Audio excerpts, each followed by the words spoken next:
From the Weston A. Price Foundation, welcome to the Wise Traditions podcast for wise traditions in food, farming, and the healing arts. We are your source for scientific knowledge and traditional wisdom to help you achieve optimal health. And now here is our host and producer, Hilda Labrada Gore. Hey, Hilda here. Infertility is on the rise. Polycystic Ovarian Syndrome and postpartum depression too. Can diet help address these issues? And what's the best way to enhance fertility? This is episode 503, and our guest today is Lily Nichols.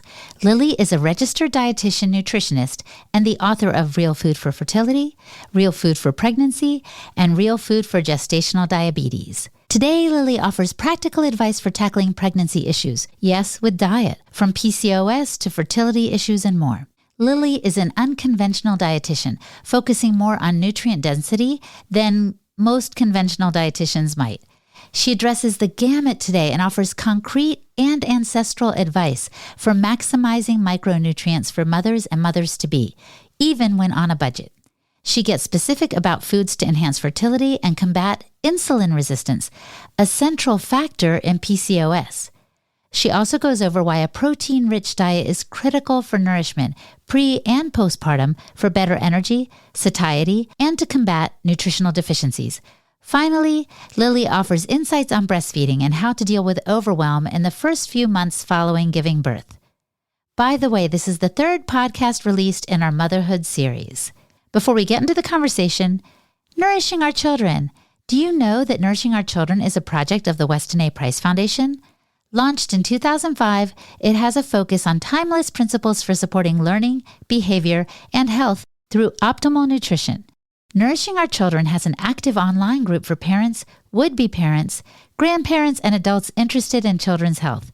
If you are looking for support on how to nourish your children and yourself, join the Facebook group Nourish Children 2.0, and you'll also have complimentary access to the Nourish 2.0 group focused on adults for one donation of only $5 for the calendar year.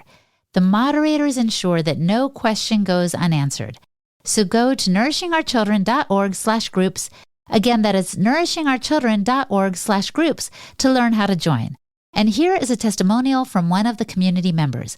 I've been a part of the Nourishing Our Children closed group on Facebook for many years and find that the communal support is invaluable.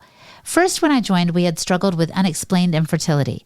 Back then, 9 doctors from Dartmouth to Harvard had no idea what was wrong and how to help us. We had drastically changed the way we eat and by God's grace, now have 2 happy, healthy children. Thanks to all the knowledge I've gotten through the group, my children have had no medical interventions, never taken any drugs, and are very happy, vibrant, and easy. I am 43, and we are expecting another miracle baby any day now. I just want you to know that everything you are doing matters so much. It's made a huge difference for our family. That's from Olga Belus. So again, check out nourishingourchildren.org/groups for more information. This is Hilda Labrada Gore, and you're listening to Wise Traditions. Welcome to Wise Traditions, Lily. Thanks so much for having me. So some people might come to this podcast with a little skepticism, let's say, maybe healthy skepticism, because most dietitians have dietary recommendations that people who are all about real food would look at with a lot of skepticism. Can you tell us your story and how you come at the approach to real food and good health? Sure. And understandably so. Yeah. So a lot of people don't know that I was actually introduced to ancestral nutrition and Weston Price's work even before I went through my formal dietetics training, my undergraduate nutrition, my internship, all that. I had already read Dr. Price's book, Nutrition and Physical Degeneration. I had already read Sally Fallon's book, Nourishing Traditions, and already seen my health improve from, at the time I was vegetarian, and reincorporating more animal foods. So I already had exposure to that dietary philosophy, and it was already, you could already feel in your body that I felt better. So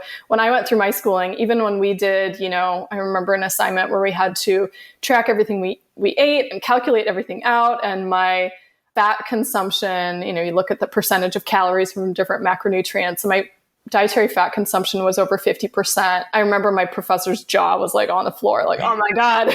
And also, how are you so like lean and healthy and everything seems fine? You know, they couldn't get out of like the dogma.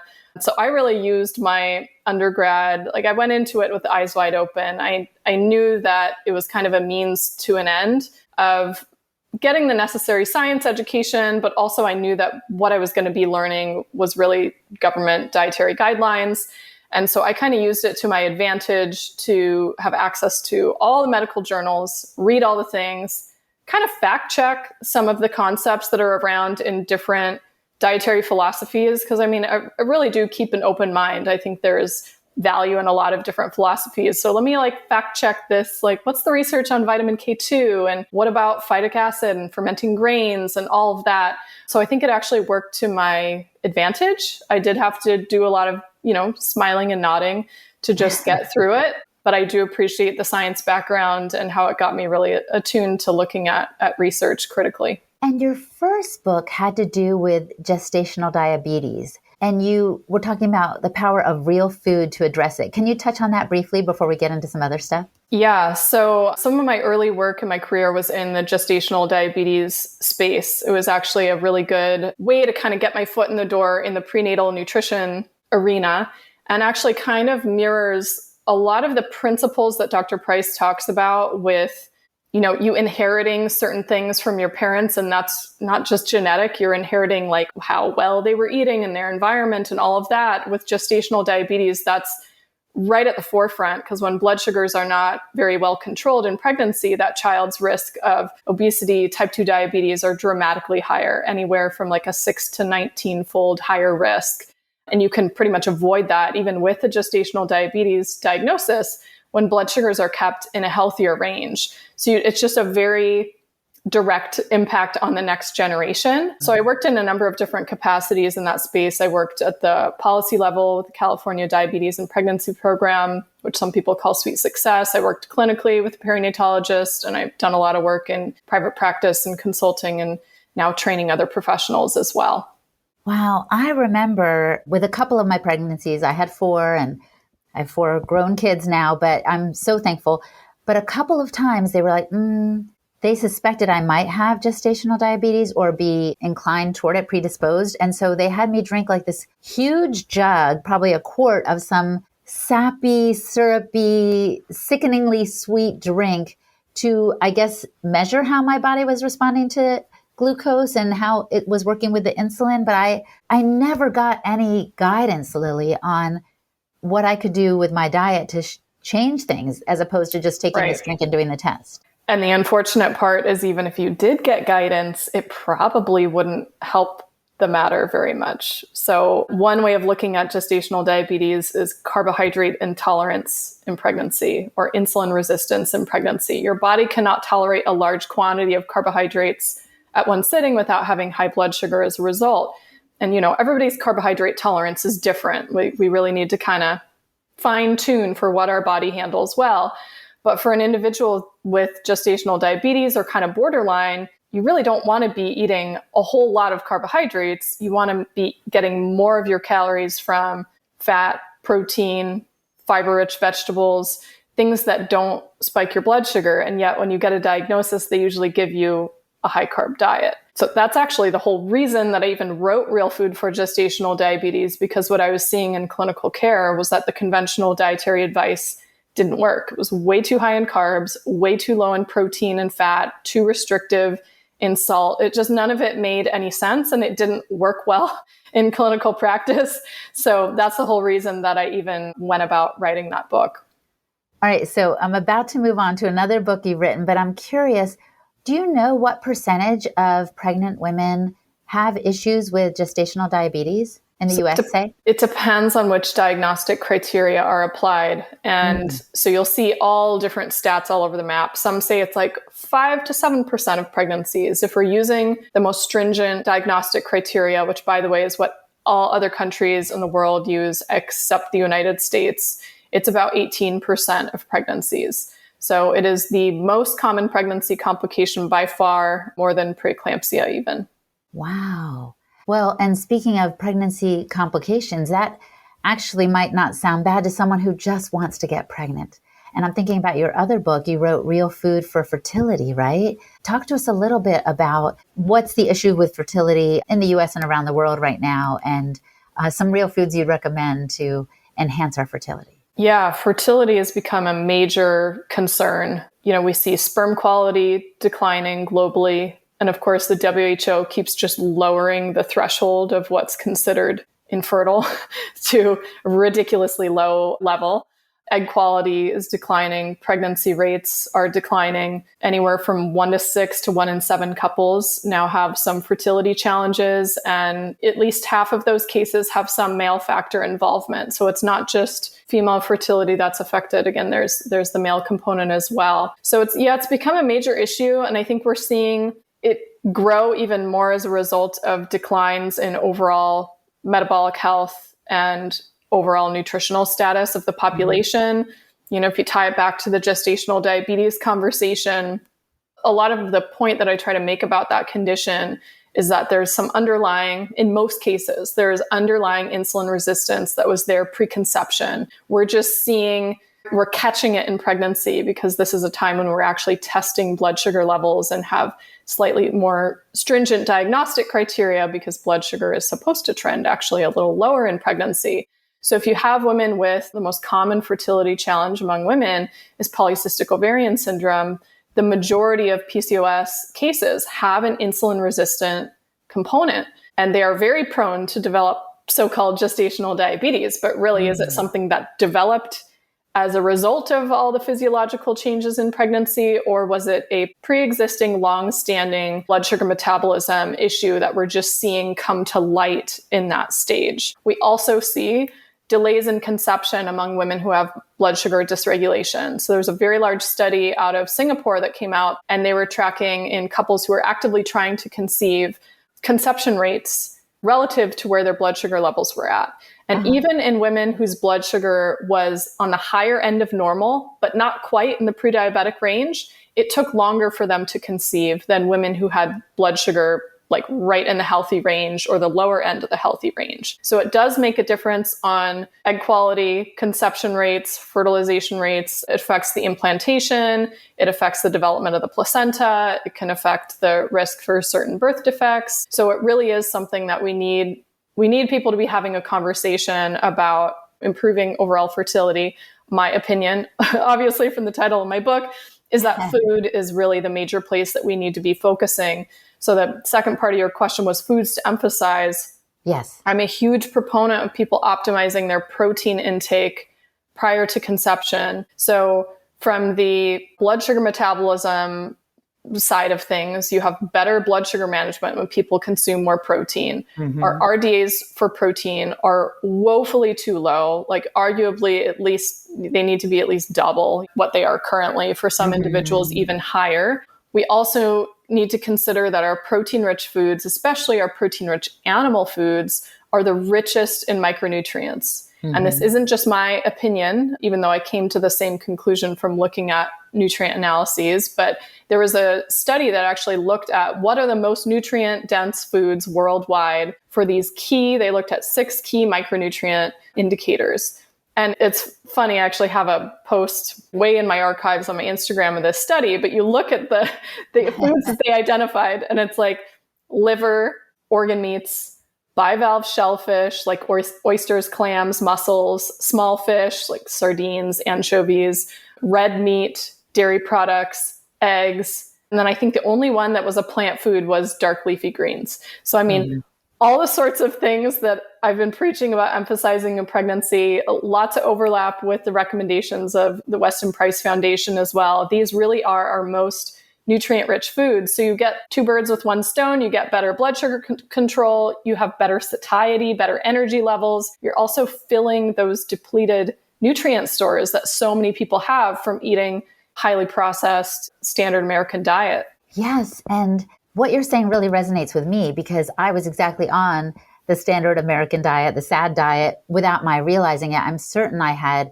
some insulin resistance or insulin sensitivity before I got pregnant. And as you're suggesting, I didn't get into gestational diabetes. I never received that diagnosis, but my body was exhibiting symptoms of that, but it was a precursor. So I love this idea also of preparing our bodies for pregnancy by stabilizing that blood sugar, by eating foods that are going to make our womb an inviting place. So, and it's so fun to see that science is catching up to traditional wisdom, that the things that you did research and fact checking on kind of support the work of Dr. Price and what the foundation has been promoting for some time.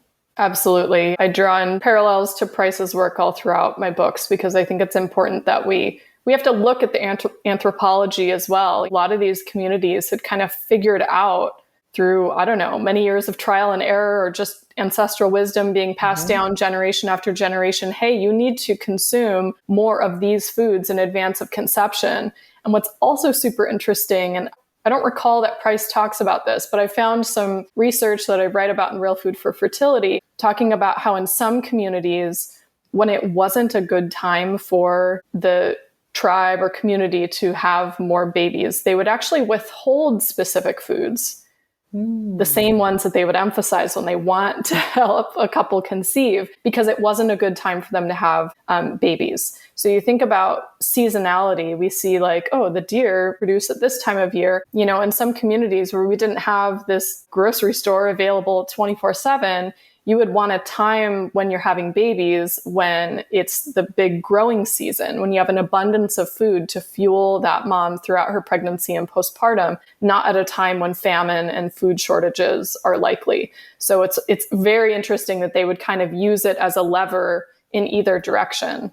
Oh my gosh, so fascinating. You're right. I don't remember reading that in his book, though indeed there were communities that were timing marriages so that then they could have children at the right season, probably mostly in the springtime. I'm thinking about particularly the Maasai tribes. So fascinating. Oh my gosh. Well, we're going to have more conversations about these other books you've written, but today I want to focus on actually what happens after a woman gives birth, the postpartum stage, and what we can do to help our bodies recover and stay well. Some of the same principles may apply. What we do during pregnancy is going to help us post-pregnancy or postpartum. But can you speak to that a little bit? How do we keep our bodies well and help our bodies recover from all that they've been doing? Yeah, so postpartum, this always surprises people when I say this, but it is the time of highest nutrient requirements at any time in a woman's life, more so than even the third trimester of pregnancy. And this is even acknowledged in our conventional nutrition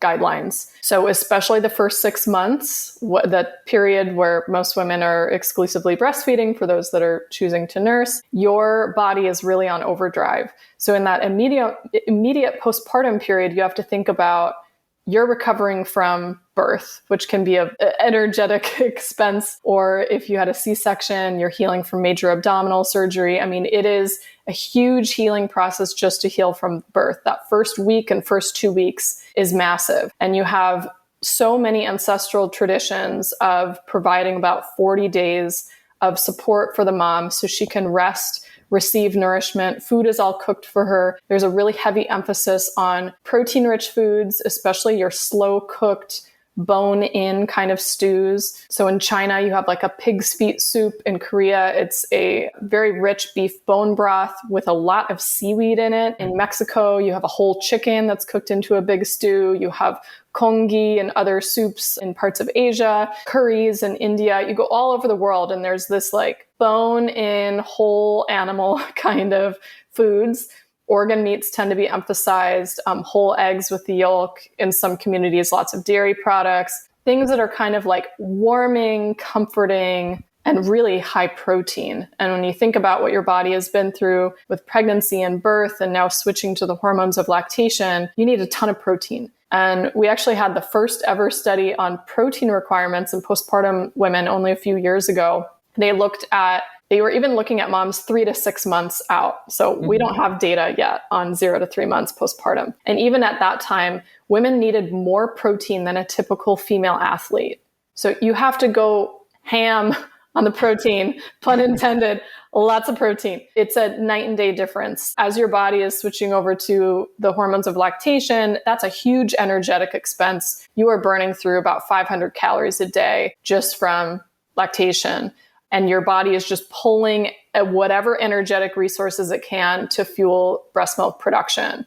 And yes, there also, for some micronutrients, there's an effect on the nutrient density of the breast milk based on what a mom is consuming. That's a topic that people kind of want to cancel me over sometimes, because it's like there's so much already riding on you as a new mom. And I mean, I get it. I have 2 kids that I nursed also. It's a lot. Breastfeeding is a lot, especially early on. But we can't ignore that we have like all this data on like all this effort on making sure dairy cows are like properly nourished, because we know it affects the milk output and the milk composition. The same is true for humans. I don't know why it's such a stretch for people to think of. Like, yeah, you could still produce breast milk when you're pretty nutrient depleted, but the concentrations of a number of vitamins and minerals, especially your B vitamins in particular, are substantially lower if you are depleted. So we see like really low vitamin B12 levels in breast milk, for example, in vegans and vegetarians who have not been adequately supplementing. That affects the B12 intake of the babies and their B12 status. So we really do need to think about mom getting solid nourishment. And again, I'm a big proponent of an animal food forward postpartum diet. In a lot of the traditions, the plant foods that were consumed were really well-cooked starches, whatever was local to the region. Again, your energy needs are so high, you're burning through it. And then when vegetables and fruits are consumed, they're usually cooked or stewed. So they're kind of easy on the digestion. You could probably recall from your babies, everything in your abdomen has been like, all your organs have been pushed out of the way by the baby. All those are reorienting. So we want things that are really gentle on your digestive system. Something like a big salad is kind of a strain for your body to digest, but a really well-cooked stew that has cooked vegetables and cooked meat in it is really easy on the stomach, and it kind of feels good while you're digesting it. Yeah. And to me, the warm foods sound so inviting. And yeah, a salad does not sound at all appealing, but I imagine there's some women who think that that's the healthier choice, right, Lily? Well, I think we have this, this bounce back culture where a lot of women go on restrictive diets postpartum. We don't honor that time period. We're like, okay, our work is done while I was pregnant, and now I just need to revert to normal. This is not really a time to revert to whatever you were doing beforehand. You really have to fortify your diet with a lot of nutrient-rich foods. I don't think it's like bad to have a salad necessarily, but to think of a giant salad as a whole meal, I don't think is going to be nourishing enough. Maybe a salad as a side dish when you're having your big nice stew is one thing, but somebody having this like anemic salad with insufficient protein and low fat salad dressing, like, no, this is not the time, nor is there ever a good time for that as a meal. Yeah. Yeah. When you're talking about bounce back, I think especially with social media right now, people are trying to conform to a certain image, and look how quickly I got back into my bikini or whatever it is. Right. People are focused so much on their body image and what they're projecting before they get pregnant that I'm sure after there's a desire to get right back into that slim dress or jeans or what have you. Yeah, you really have to give your body some time. This is the time to really love on your body, rest, nourish, especially that first, month to 6 weeks. You've got time. This is the time to rest and nourish yourself. What about postpartum depression in your work with clients or interactions with folks? What have you learned about that? Can that also be somewhat alleviated by how we nourish ourselves? There is a nutritional component for sure. I mean, obviously, mental health challenges are multifaceted. There's so many things that can contribute. I would say arguably the strength of your support network might be equally as important as how you're nourishing yourself, because, takes a village, as they say. That's true. It really does take a lot of help. But the nourishment component, so we find that mental health challenges are more common when individuals are having substantial blood sugar swings.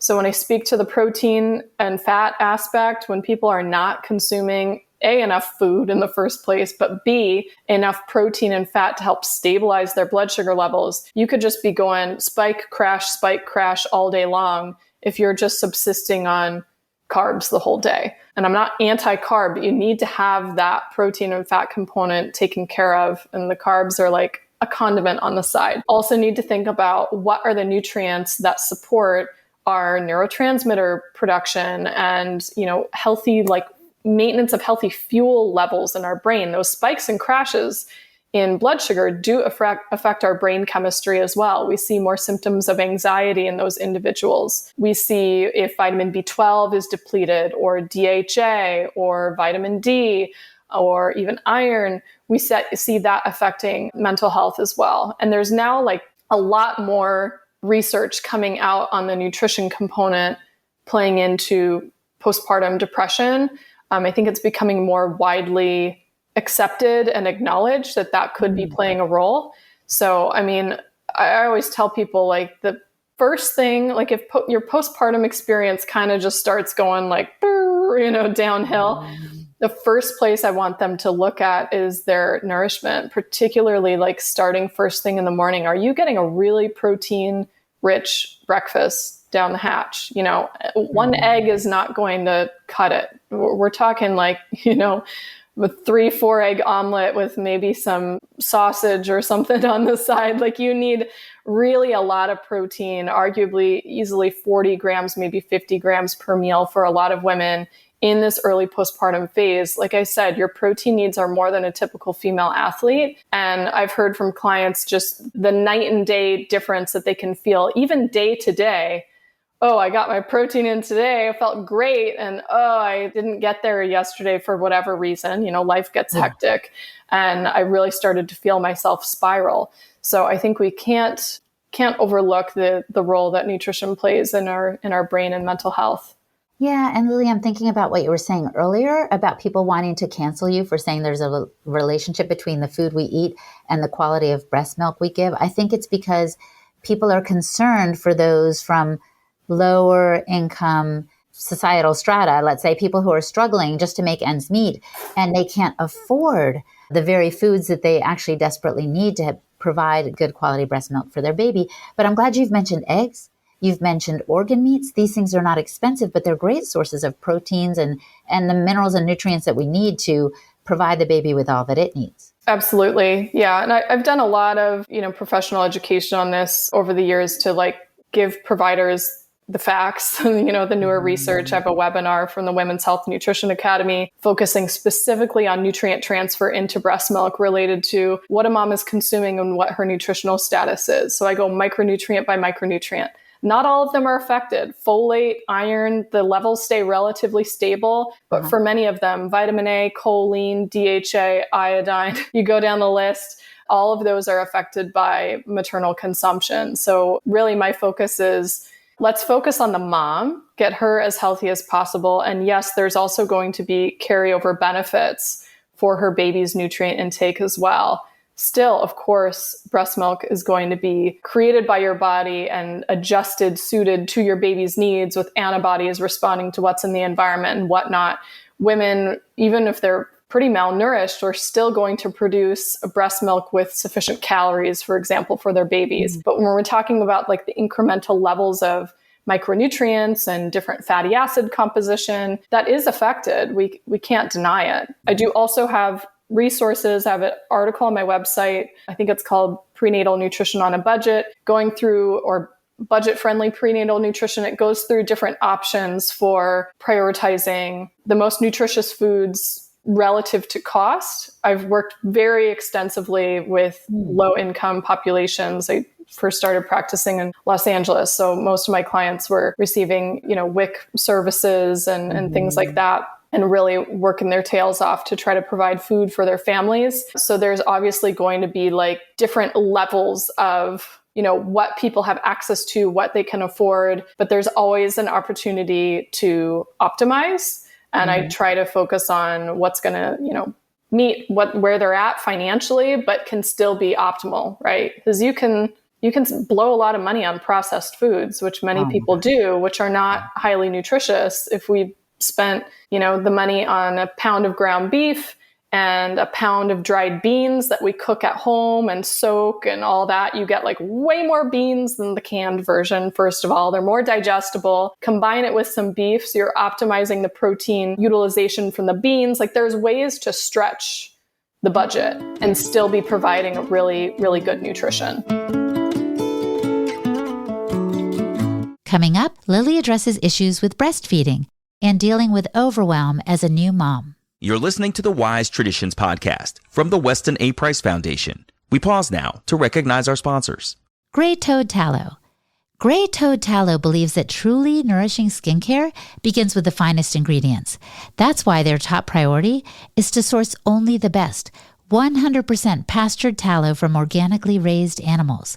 The result is a clean product with just a few ingredients, reminiscent of what past generations relied on for healthy skin. They also strive to keep their wholesome products affordable, making it more accessible for those seeking natural skincare solutions. Hey, life is busy. Let Gray Toad Tallow do the work for you, transforming suet into a tallow balm that your skin will love. Cherished for generations, tallow naturally offers a perfect blend of fats and vitamins to keep your skin healthy, hydrated, and radiant. Visit graytoadtallow.com today to explore their full range of products designed to nurture your skin from head to toe. Use the code WISE10 at checkout to save 10% on your order and experience the difference that Gray Toad Tallow can make. Again, that's graytoadtallow.com and use the code WISE10 at checkout to get 10% off your order. And the New Biology Clinic.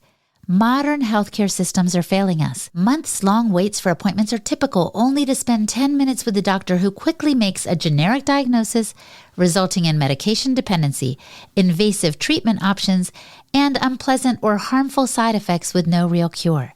If this sounds all too familiar, consider a different approach with the New Biology Clinic, founded by Dr. Tom Cowan, a respected alternative medicine doctor, author, and speaker. Dr. Cowan's holistic perspective on health and wellness and the true nature of health and disease sets this clinic apart. At the New Biology Clinic, it's not about quick fixes. The wellness specialists take time to understand your unique story, recognizing that illnesses have various causes and you deserve a personalized healing experience. Clinic members enjoy a flat monthly fee that includes a range of valuable services like virtual health consults as needed, wellness, specialist-led live streams on diverse health topics, access to a members-only resource library, and multiple live group sessions every month. These sessions cover fitness, breathing integration, biofield tuning, guided meditation, EFT tapping, and more. There are membership options for individuals, small and large families, pet health, and enrichment only, and even one-time health consults without a membership commitment. Unlike traditional healthcare that thrives on frequent visits, prescriptions, and treatments, the New Biology Clinic's motivation is to find the root causes of illness, support your personal healing journey, and keep you healthy. So, go to newbiologyclinic.com to learn more, or reach out to their friendly care team via phone or email, and use the code WISETRADITIONS to get $100 off your membership activation fee, or the code WAPF to get your first month free on an enrichment services only membership. Codes must be in all caps, by the way. Your journey to genuine healing begins here. Again, head over to newbiologyclinic.com to learn more. Use the code WISETRADITIONS to get $100 off your membership activation fee, or the code WAPF to get your first month free on an enrichment services only membership. Codes must be in all caps. Your journey to genuine healing begins here. This is Hoda Labrada Gore, and you're listening to Wise Traditions. Why is breastfeeding so hard? It seems like it should just be kind of instinctive, like it is with a calf and her mama cow, or, a sow and her piglets. What makes it so hard, do you think, Lily?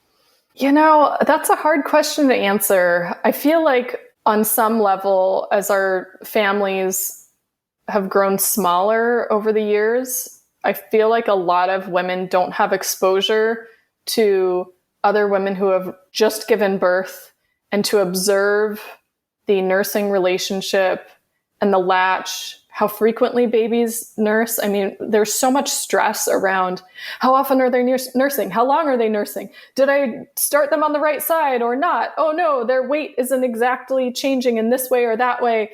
I don't know that people have realistic expectations of how the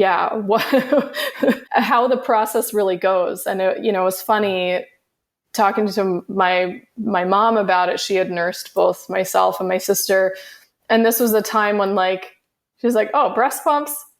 Yeah, I saw one of those one time and that looked weird. I never used a breast pump. I never used a bottle. I just, if your mouth is open, stick a boob in it and just nurse. It was very like matter of fact. You just nurse. I don't know.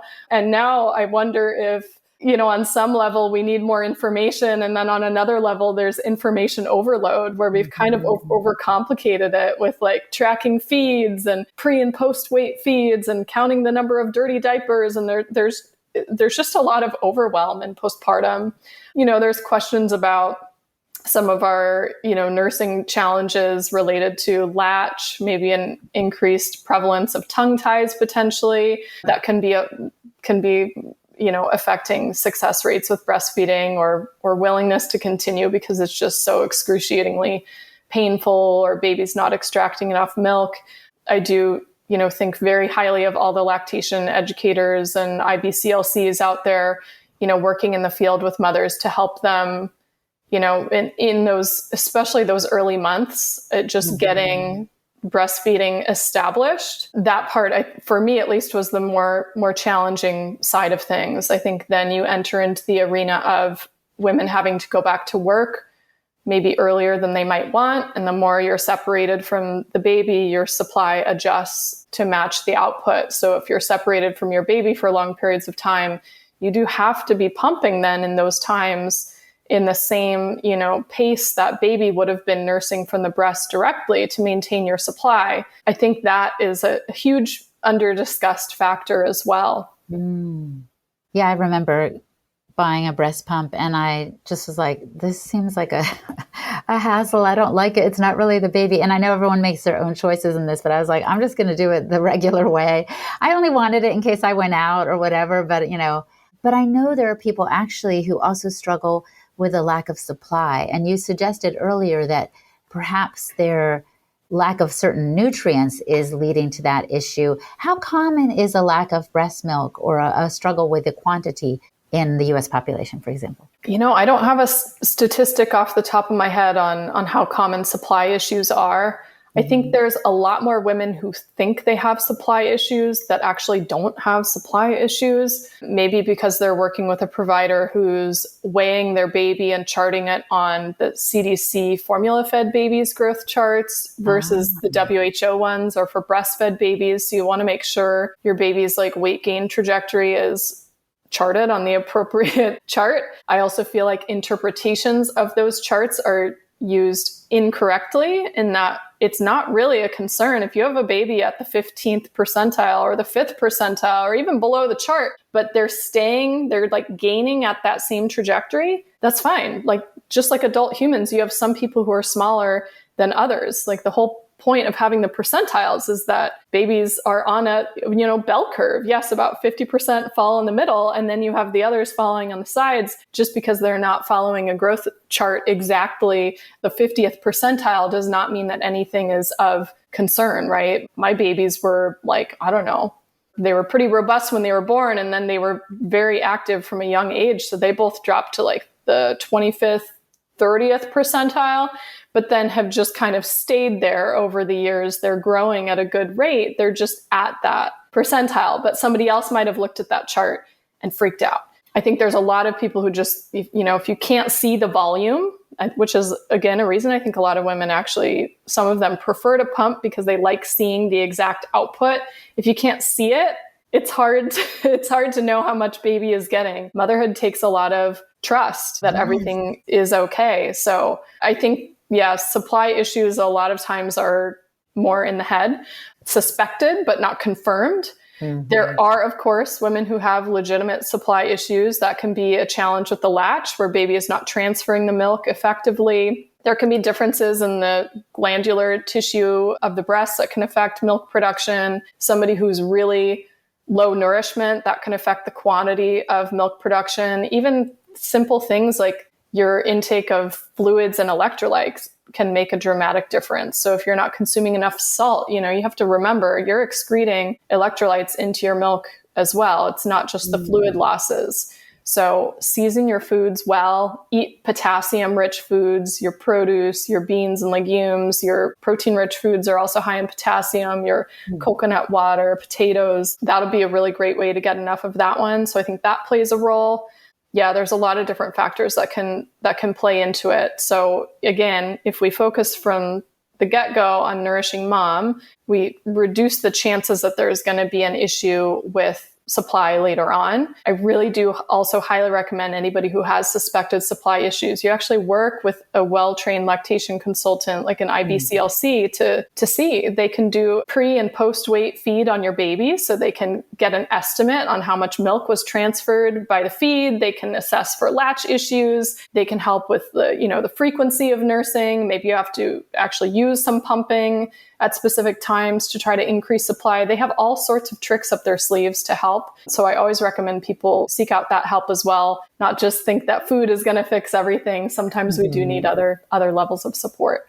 Yeah, absolutely. But I think where you started that answer had to do with kind of being cut off a little bit from our traditions, from the intergenerational families where you could see how the grandmother, the grandmother's not going to be nursing, but you get handed down literally by being close with these people, techniques and an understanding that we've lost touch with. And I think you also alluded to our need to tap into our intuition some as well. I'm bringing this up because in an age of a lot of information coming at us, even from the changing table that we have in the home that has a little scale on it, the parents are collecting all this data, intuition can get lost and set aside when actually there might be something more important to inform our decisions having to do with nutrition and the baby.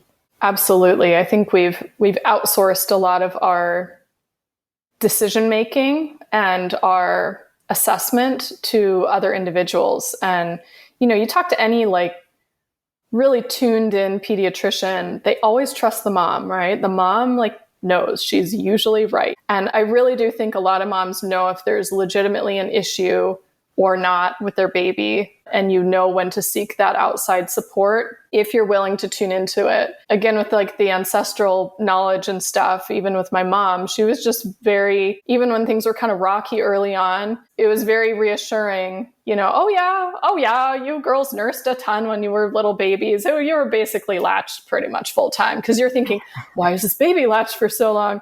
They said they only need to eat this many times per day, and it seems like my baby's eating more times per day, or my baby wants to nurse all night. We have unrealistic, totally divorced from ancestral practices expectations on babies' sleep and how babies, we expect babies to sleep separate from their parents. And yet both of mine were getting a significant amount of their nutritional needs met overnight, for better or for worse.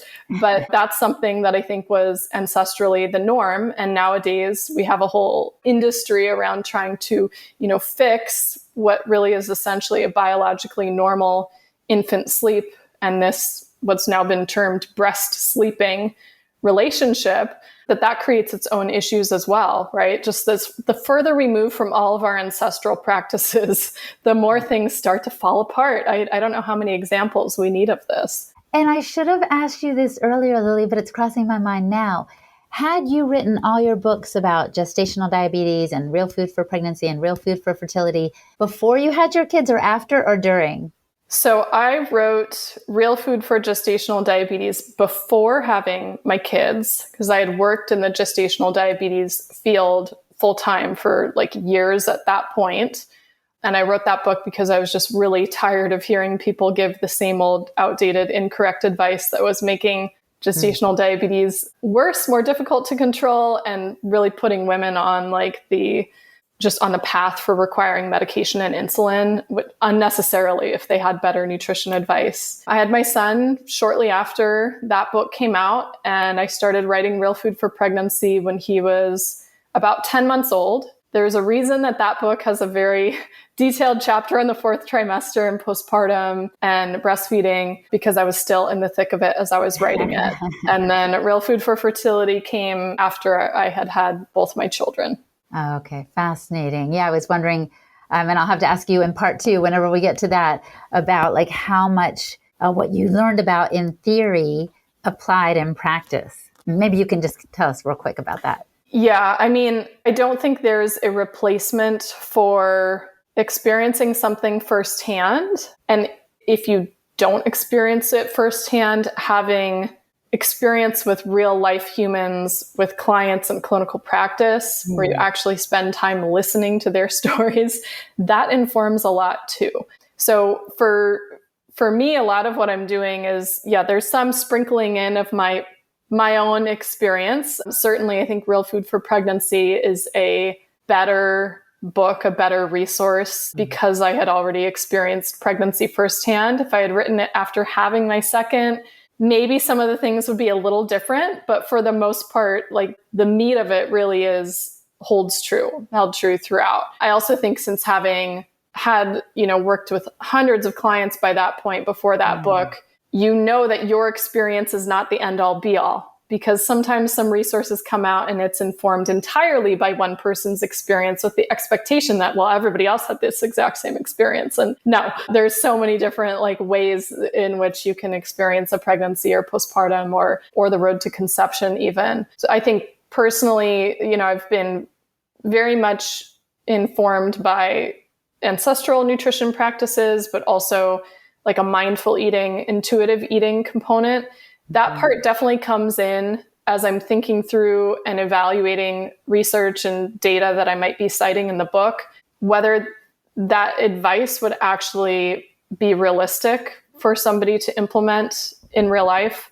So I try to keep things, even though there's a lot of data, I try to keep things kind of at a level that everybody can understand and isn't too overwhelming. Like you can really go down a lot of health rabbit holes and find yourself almost paralyzed with all the decisions and all the changes you need to make. And, I have to think back to when I was first introduced to the ancestral nutrition side of things. And it was like, oh, it's okay to eat butter. I don't have to put this thinnest little schmear on here. Okay. It took years for me to be like, yes, it's okay to eat more fat, right? It took years to incorporate a sufficient amount of protein into my diet. The programming is very strong on limiting certain foods. So I try to have a gentle way of approaching people making any health changes. Cause I've been there too. It's been a while, I've been eating this way now for over 2 decades, but I remember that being pretty overwhelmed with all the changes and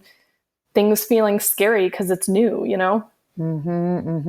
Yeah, it's fun that you have this approach because our listenership is all over the map. Some people are having their diet super dialed in. They're all about the wise traditions and this ancestral way of eating. For some people, it's brand new. But either way, I think you've offered a lot of value today, Lily. I'm so thankful. I want to conclude with a question I love to pose at the end. If the listener could just do one thing to improve their health, or maybe in this case, we would say to ensure a healthy body during pregnancy and postpartum, what would you recommend that they do? I feel like I've just been talking about protein for a whole interview, so I may as well go with that. Something that has come up with literally almost every client I've worked with is we have to, what I call, fix breakfast to set the tone for the rest of the day. I think as a society, we're now coming out of the big trend of intermittent fasting, which I found didn't work great for a lot of women. Now I have, the data to support why that is, but getting in a protein sufficient breakfast, give yourself 2, 3, 4 days. Consider it an experiment. I'm going to change up my morning routine and I'm going to get a sufficient amount of protein at breakfast. Sufficient might mean different things for different people. Maybe 25 grams, 30 grams. Hey, if you're early postpartum, probably 40 grams, maybe more of protein at breakfast. And just pay attention to how you feel the rest of the day. You don't have to change anything else. Just change that, report back in a couple of days and see what the difference is. Majority of the time, what I hear and what I experience really on a day-to-day basis, because I occasionally step out of my routine and do something where I'm not, maybe have a croissant for breakfast or something. I'm like, wow, why do I feel terrible? Oh yeah. Okay. I'll get back on it tomorrow. Right. But I hear less crazy changes in energy levels, less blood sugar spikes and crashes, less afternoon slump, less desire for caffeine and sugar because their energy levels are more stable. This also tends to dramatically improve all of our hormones. You're helping keep your cortisol levels at a healthy level, insulin levels in a good place, reproductive hormones in a good place. Women might even see this change how their menstrual cycle is for that month if they stick with it. So just try this protein experiment and breakfast and report back. I love it. Thank you so much. On behalf of the Weston A. Price Foundation, Lily, it's been a pleasure. Thank you so much. Our guest today was Lily Nichols. Visit her website, lilynicholsrdn.com, to learn more. And I am Hilda Labrada-Gore, the host and producer of this podcast on behalf of the Weston A. Price Foundation. You can find me at holistichilda.com.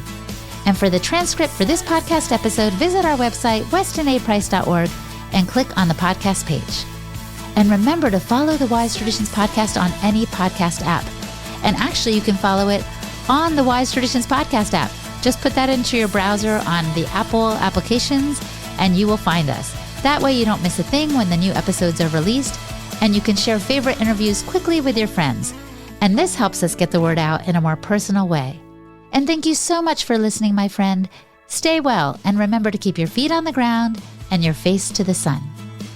On behalf of the Weston A. Price Foundation, thanks for listening. We have many free resources to support you on your health journey.